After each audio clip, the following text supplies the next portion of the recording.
If you're starting out or you're finding that you're not even getting anyone to come comment on your streams, one thing that can help is to schedule your live streams and then specifically invite people to those stream times.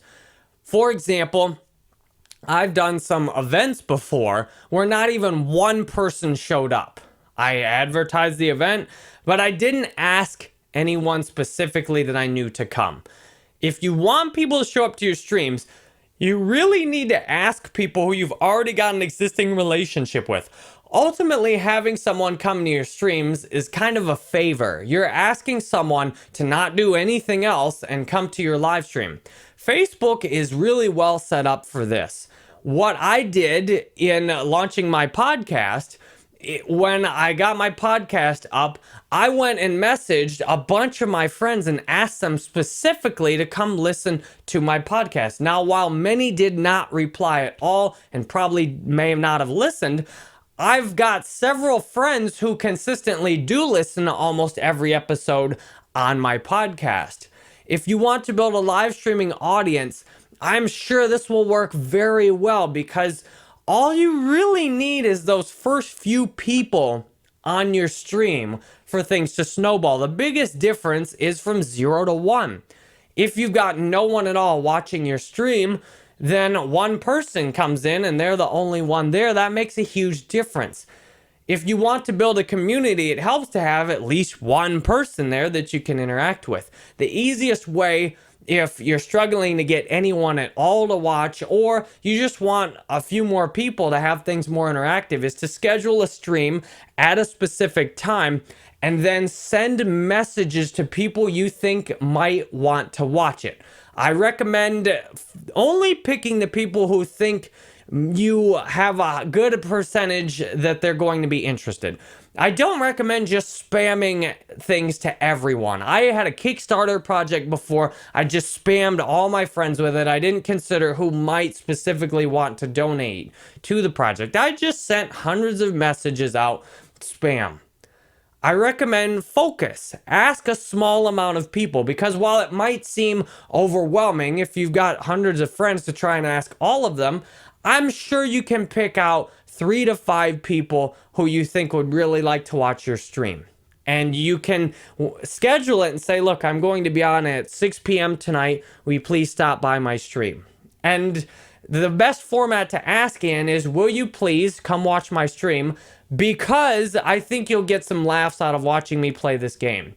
The key is to start with a will you please. That's a nice way to ask. People respond good to that because it makes it safe to say, no, I'm busy tonight, maybe another night. And then because gives a clear reason. Most of us like to think we're rational, and when you say because, it gives our rational mind a reason, which then allows us to make an irrational decision sometimes while having the rational side covered. If you want to get those viewers and you're having trouble getting anyone, it's really important to let people know when you'll be online and where to watch. What I've noticed a lot of my friends do wrong in terms of getting viewers is they go live and don't ask any of their friends to come watch. For example, I've got friends I've been playing video games with for 10 years. They go live on Twitch. Never once have they asked me to come watch their streams. Even though I might enjoy coming to stop on and say hi to their stream. I might enjoy watching for a little while. Even though occasionally I've been on Twitch and noticed they were on. Never once have they told me, hey, I'm going to be live streaming today. Will you please come stop by and watch? Not once. A lot of us try and do stuff all on our own like that. And then we try and hustle these people we don't know to come watch our streams. When we aren't willing to ask the people we already know for a favor because, well, they might ask for one back. You build relationships by asking favors. I asked you to do something for me. You asked me to do something for you. That is how we build stronger relationships. It's okay to go ask your friends and family members to watch your live stream. And in fact, those are some of the people who might be really good foundations for your community. You want someone who knows you really well to be a moderator in your community. You want someone who knows you really well to watch all of your streams because they're in a good position to bring your friends in, and then to bring in their friends.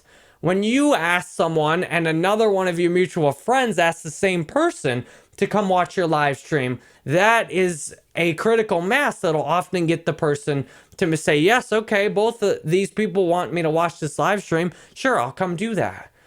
Scheduling your streams, if you can be a great way to rally people together and make sure people are online.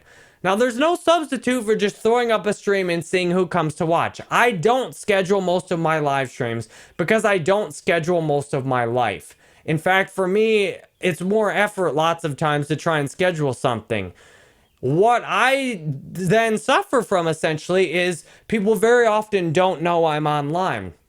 Or if I would have given some advance notice, I might have had 2 to 5 times as many people that watch, but since I don't give any advance notice, I often get a fraction of the viewers, which is okay, because then it's easier for me if I've got a smaller audience to make meaningful interactions back and forth, which then tends to build a bigger audience. If you're live streaming every day, it's nice to stay on a schedule, but sometimes your viewers might be on at an unexpected time. Therefore, scheduling streams is not something you want to do if you find it's preventing you from live streaming. When I started out, I did schedule my streams. I did ask people to come watch, and that made a huge difference. My first live webinar I had on Facebook ads was on YouTube, a live stream on YouTube. I asked lots of people to come watch. I scheduled it a long time in advance. The next several webinars I did on YouTube were done the exact same way.